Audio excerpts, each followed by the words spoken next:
Hello and welcome tonight. 3 days after Bristol helicopter crash, the black boxes are found. The Accident Investigation Bureau takes black boxes to the laboratory to unravel the cause of the crash.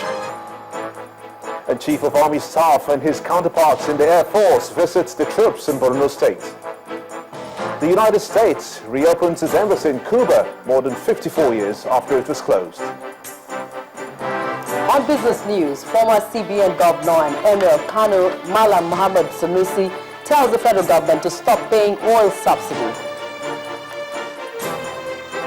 And on sports news, Mark Mentos beat Kano Pillars 79-62 to emerge champions of the Nigerian Basketball League.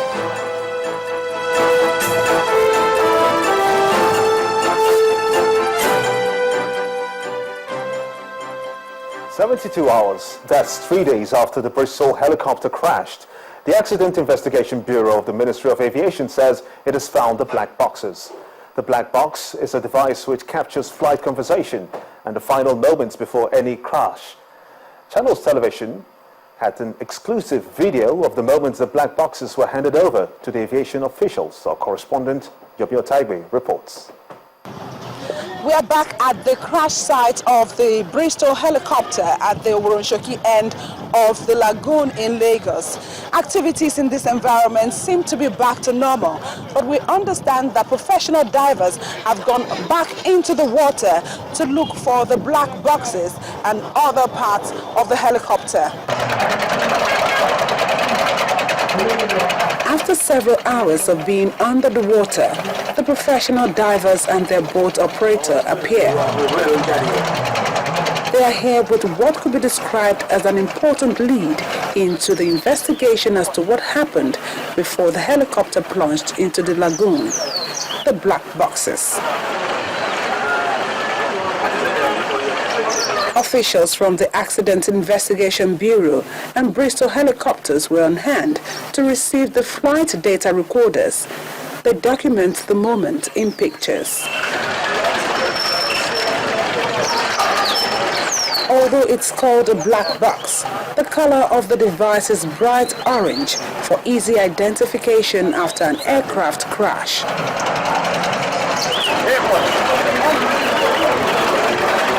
Bristol helicopters and AIB officials at the crash site declined comment. Other black boxes have been taken to the Accident Investigation Bureau laboratory for data analysis. Yomi Otaigbe, reporting for Channels Television News. Meanwhile, 6 people who survived the 5N BDG 76540 Bristol helicopter crash are currently being treated at the St. Nicholas Hospital in Lagos. When Channels Television visited the hospital on Lagos Island today, the management confirms that the patients are actually there but could not disclose their response to treatment.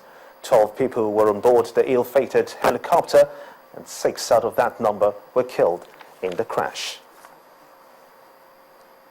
The service chiefs appear to be taking the president's marching orders to defeat Boko Haram within 3 months with all seriousness.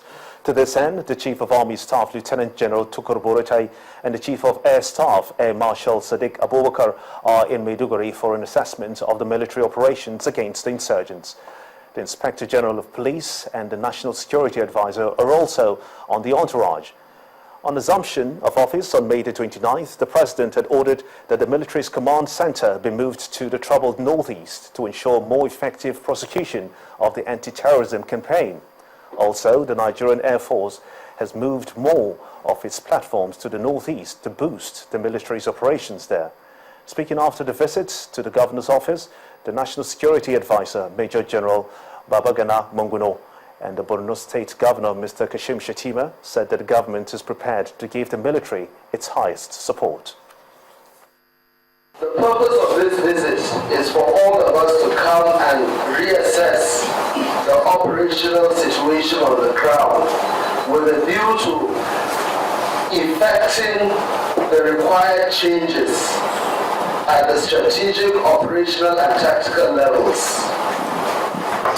Mr. President has told us he He wants this insurgency to end within the shortest possible time. He has given a time frame which we are all aware of. His commitment to ending this insurgency is not in doubt.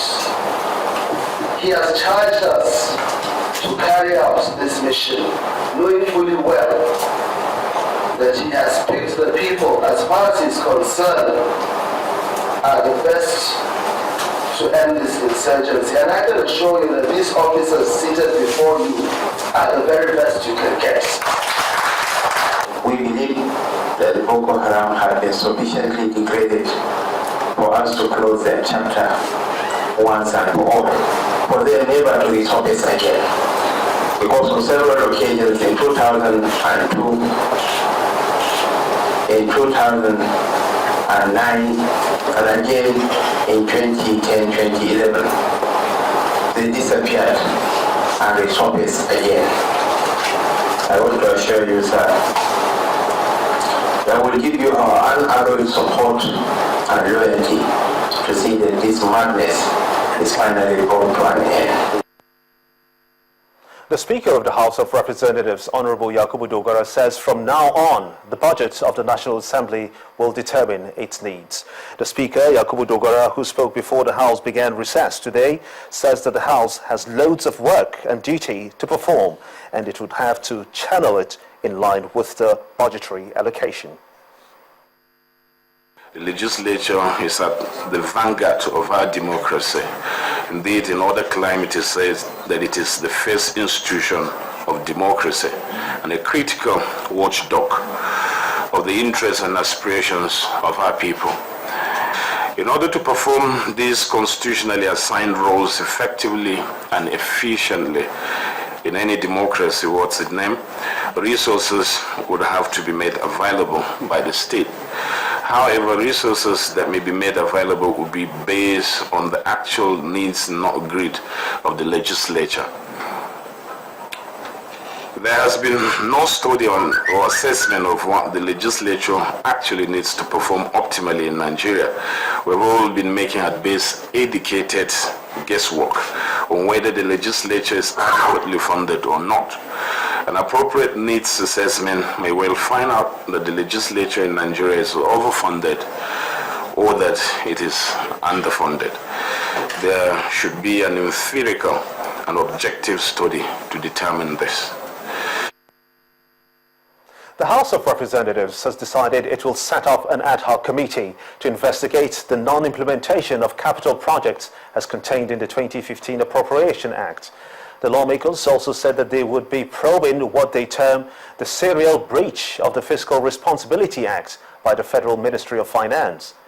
The House's decision was prompted by a motion moved by Patrick Asadu, representing PDP Enugu, who requested that the extent of budget implementation and its effects on the nation's economy be reviewed. The motion was unanimously passed despite opposition by some members. Now that the House of Representatives has reopened the issue of Budget 2015, bringing in mind its poor implementation and the fact that the work on Budget 2016 will soon begin with MDAs submitting their outlook for the year, what should the federal government do? I'm now being joined by Dr. Abiodun Adedipe, the Chief Economist at Adedipe and Associates Limited, now joining us. I want to thank you so much indeed for spending time to come on the news at 10. My pleasure. Let's x-ray what the President has done recently. On the 3rd of August, he directed the National Planning Commission to review the framework of the 2016 national budget with a view to reducing the current expenditures that we've seen in past budgets and prioritizing developmental projects. Now my question is this move proposed by the lawmakers necessary in achieving this? It is an unnecessary move, and that is very straightforward. Because to start with, talking about budget 2015 is, to my own mind, an anomaly. Because that budget on its own, standing alone, is a defective and badly structured budget. So to talk about its implementation now is a waste of time in my own taking. Because by the time you break it down, you find out really it's a budget you want to, if you must talk about it at all, review it first and foremost before you begin to talk about its implementation. It's a futile exercise, in my own taking. Okay, now, the House of Reps, the House of Assembly rather, has said that it is worried about two things. Let me outline them for you. One, it says that more than 11,000 reported abandoned projects across the country. It is worried about that. And secondly, the volatility of the Naira. What implications might this hold for the completion of capital projects, do you think? Now, the real issue with capital projects is not about now. And in fact, I would say it's not even about the current administration. Because we need to put this in perspective that the federal government stopped spending on capital projects in July 2014. Which means the last 10 months of the last administration, nothing was released on capital projects from what we read in the news reports. Now, the current administration has done barely 2.5 months. So you can't really be putting the burden of executing capital projects on this current administration. That is on the one side. Now, the other side to it is the fact that if you look at the budget itself that we're talking about, you have about 2.6 trillion naira appropriated for the current expenditure. You have just 577 billion appropriated for capital expenditure. Now, if you look at that to start with, that is lopsided. And when you begin to match that to your oil revenue and non-oil revenue, you see an imbalance there. Because more or less, everything you are going to generate as taxes and custom duties and all those related revenue match your recurrent expenditure. But in spite of that, you still have a plan to borrow, which means largely most of what you want to borrow for. To borrow again, when we have productive. If we have to go borrowing again, Exactly. The question will now be that a lot of the perception that is being placed on this country is that of corruption and misappropriation. Aren't you concerned that if you have to go this way, it might create more problems? I see it as creating more problems. Really what I believe the National Assembly should be giving more attention to is how we will plug the leakages. And I like playing with numbers here. Okay, now let's assume that out of the crude oil reportedly being stolen, and it's not a new story with this government, even the previous administration said this.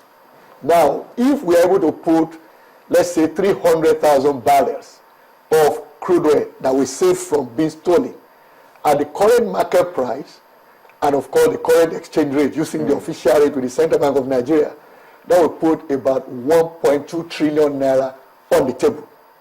Which means plugging leakages really is what at this point in time we should be paying more attention to. And in actual fact, executing capital project with what? The money has to be there before you talk about that. So how does inflation play a role in this? Does it work in support, or does it work to encourage execution of projects, or does it work against it? Well, the argument about inflation is an issue of macroeconomic policy. Now, when it comes to macroeconomic management, there are different objectives you pursue from time to time. And there are two particular objectives that normally you have a trade-off. You cannot desire growth and expect inflation to remain tepid. Which means if you want to grow your economy, you must be ready to contend with some measure of inflation. So you can't escape that. I'm afraid that's where we're going to have to leave it. Chief economist at Adedipe and Associates, Mr. Dr. Abiodun Adedipe, I want to thank you so much indeed for your time and your thoughts. In part 2, after the break, we'll be taking a look at the president's determination to probe those who he says looted the country. I'll be joined by Senior Advocate of Nigeria, Mr. Paul Ananaba. Stay with us.